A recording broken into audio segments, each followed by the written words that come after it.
والصلاة والسلام على رسول الله اما بعد سورة الانفطار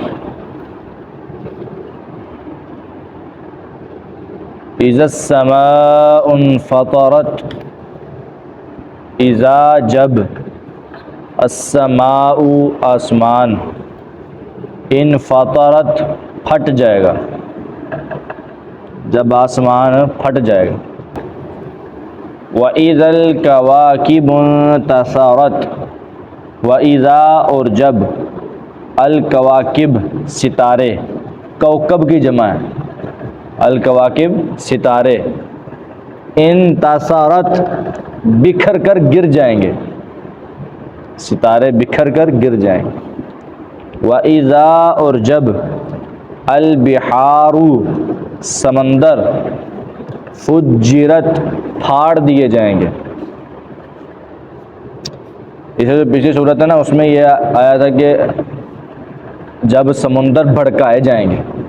تو یہ ہے کہ بھئی قیامت کے دن سمندر کے درمیان جتنے بھی آڑ ہیں نا رکاوٹیں ہیں وہ ساری کے ساری ختم ہو کے سارے سمندر آپس میں مل جائیں گے اور ان میں آگ لگ جائے گی یہ قیامت کے دن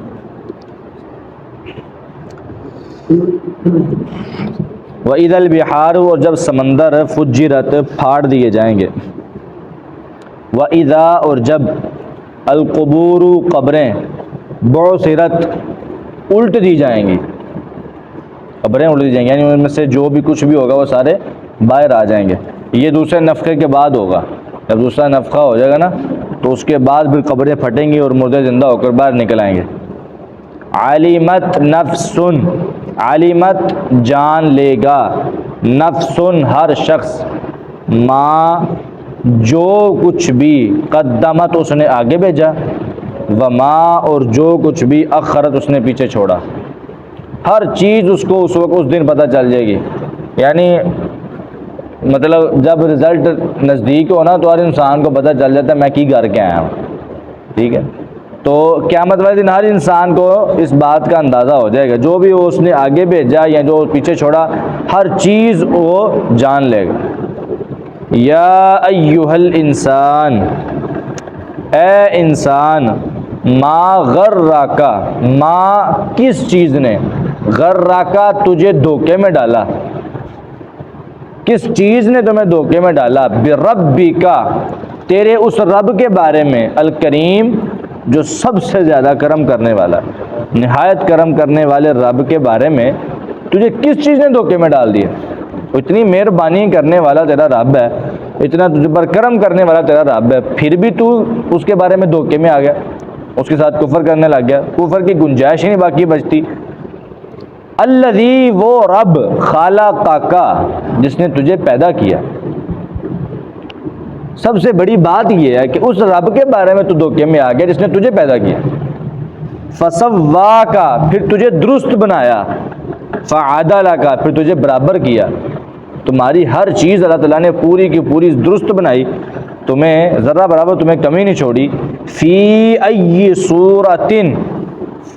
پھر جس بھی صورت کے اندر ما شاء اس نے چاہا رکا باکا تجھے جوڑ دیا یعنی یہ ساری کی ساری شکلیں اور صورتیں یہ کس نے بنائی یہ بھی اللہ تعالیٰ نے بنائی اپنی مرضی سے بنائی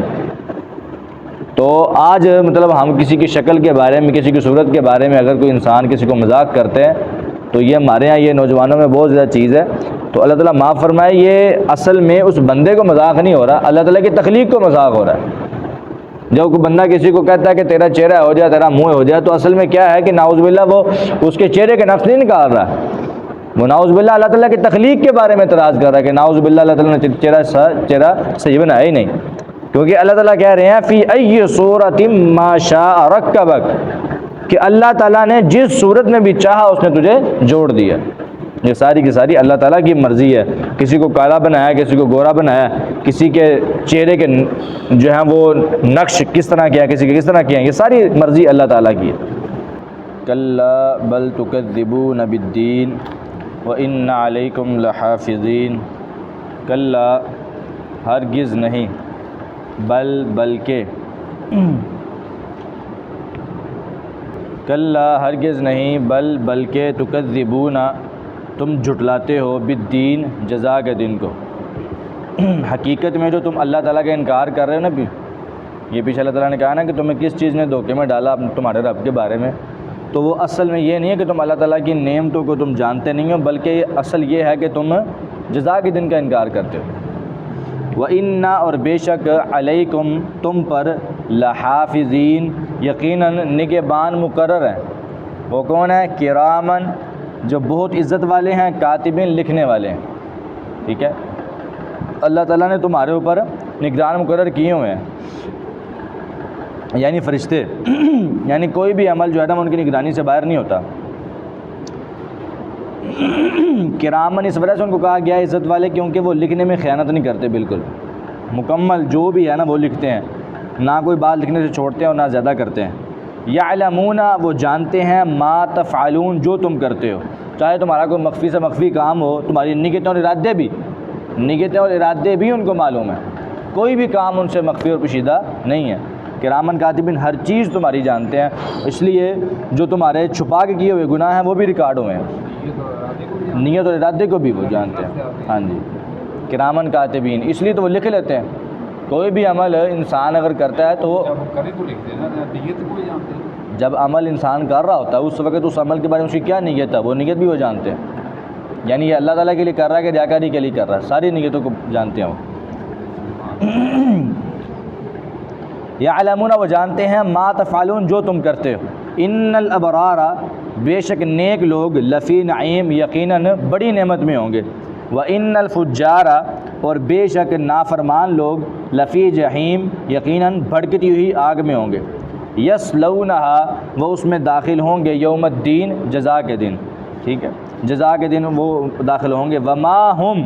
اور وہ نہیں ہیں، عنہا اس آگ سے، بغائبن کبھی غائب ہونے والے۔ صورت مکمل کر لی، چھوٹی جی، وہ اس سے کبھی غائب ہونے والے نہیں ہیں۔ مراد اس سے یہ ہے کہ جو قبر کے اندر بھی ان لوگوں کو نا آگ کا عذاب پیش کیا جاتا ہے، جس طرح وہ قرآن کریم میں آتا ہے نا کہ آل فرعون النار یعرضون علیہا غدوا وعشیا، کہ آل فرعون جو ہے ان پر صبح و شام آگ پیش کی جاتی۔ تو یہ بھی ہے کہ قبر کے اندر بھی آگ کا عذاب جو ہے نا وہ ہوتا ہے، اور وہ اس سے کبھی بھی غائب نہیں ہوں گے۔ وما ادراک اور تمہیں کس چیز نے معلوم کروایا کہ جزا کا دن کیا ہے، ثم ما ادراک ما یوم الدین پھر تمہیں کس چیز نے معلوم کروایا کہ جزا کا دن کیا ہے، یوما وہ دن ایسا ہے، لا تملکو کہ نہیں اختیار رکھے گی، نفسن کوئی جان، لنفسن کسی بھی جان کے لیے، شیئن کچھ بھی، یعنی دنیا میں تو کچھ نہ کچھ اللہ تعالیٰ نے انسان کو ملکیت دی ہے، کوئی اختیار دیا ہے، اس دن کچھ بھی نہیں ہوگا، کیونکہ لمن الملک اليوم اللہ نے کہا بتاؤ بھی آج بادشاہ کس کی ہے، تو کہا جائے گا للہ الواحد القہار، اللہ تعالیٰ خود ہی کہیں گے کہ یہ اللہ تعالیٰ کے لیے ہی ساری کی ساری بادشاہت۔ تو دنیا میں جو تھوڑی بہت ہے تھی وہ اس دن وہ بھی نہیں ہوگی۔ یوما اس دن، لا تملکو نہیں اختیار رکھے گی، نفسن کوئی جان، لنفسن کسی جان کے لیے، شیئن کچھ بھی، والامر یومئذ للہ والامر اور حکم یومئذ اس دن للہ ہی صرف اللہ تعالیٰ کے لیے ہوگا، ٹھیک ہے، حکم صرف اللہ تعالیٰ کے لیے ہوگا۔ صدق اللہ علیہ۔